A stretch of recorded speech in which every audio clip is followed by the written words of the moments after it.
Assalamualaikum warahmatullahi wabarakatuh. Saya akan mempresentasikan hasil dari makalah saya yang saya buat sendiri tentang sejarah perkembangan Islam di Indonesia. Sejarah perkembangan Islam di Indonesia. Pendidikan Islam di Indonesia memiliki sejarah panjang yang berawal sejak masuknya agama Islam pada abad ke-13 dan melalui perdagangan dan dakwah para pedagang dari Timur Tengah dan Gujarat. Awalnya pendidikan Islam disampaikan secara informasi di surau, langgar, dan pesantren yang didirikan oleh para ulama. Pesantren yang didirikan oleh para ulama, pesantren menjadi pusat Quran, hadis, fikih, dan ilmu keislaman lainnya di bawah bimbingan kiai guru pada masa penjajahan Belanda.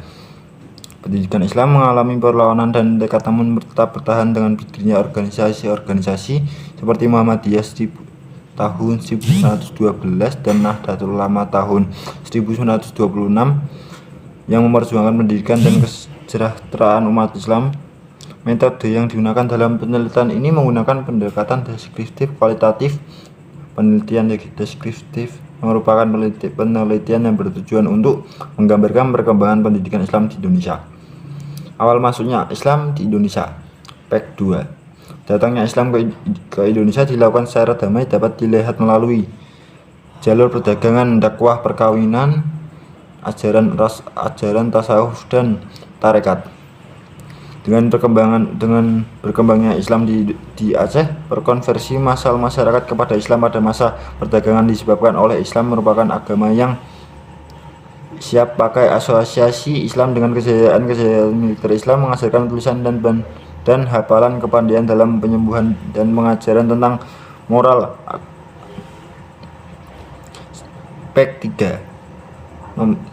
Pendidikan Islam disampaikan secara informal di surau, langgar, dan pesantren yang didirikan oleh para kiai atau ulama.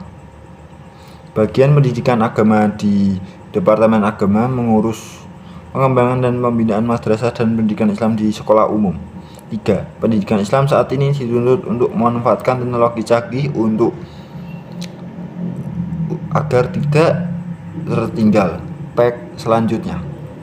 Sejarah Islam di Indonesia. Pendidikan mempunyai arti penting bagi kehidupan karena dapat membantu manusia dalam mencapai sesuatu atau kemajuan. Pendidikan yang telah mendorong Islam mencapai kejayaannya pada masa klasik. Begitu pula pendidikan yang kurang tepat membawa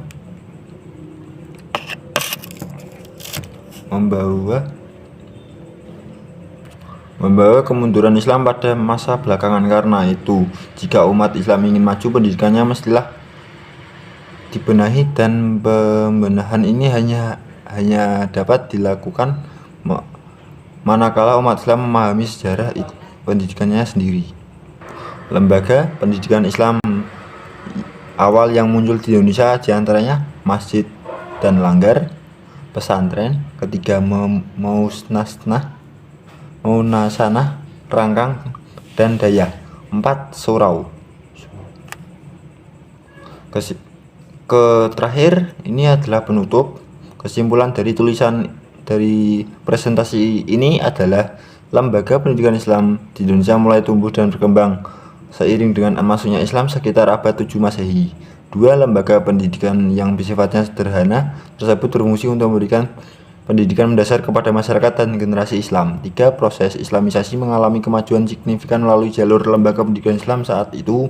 4. Lembaga pendidikan Islam di abad 7 dan 8 berkontribusi dalam pembangunan masjid, pesantren, Maunasanah, Rangkang, dan Dayah, dan surau. Terima kasih dari presentasi saya.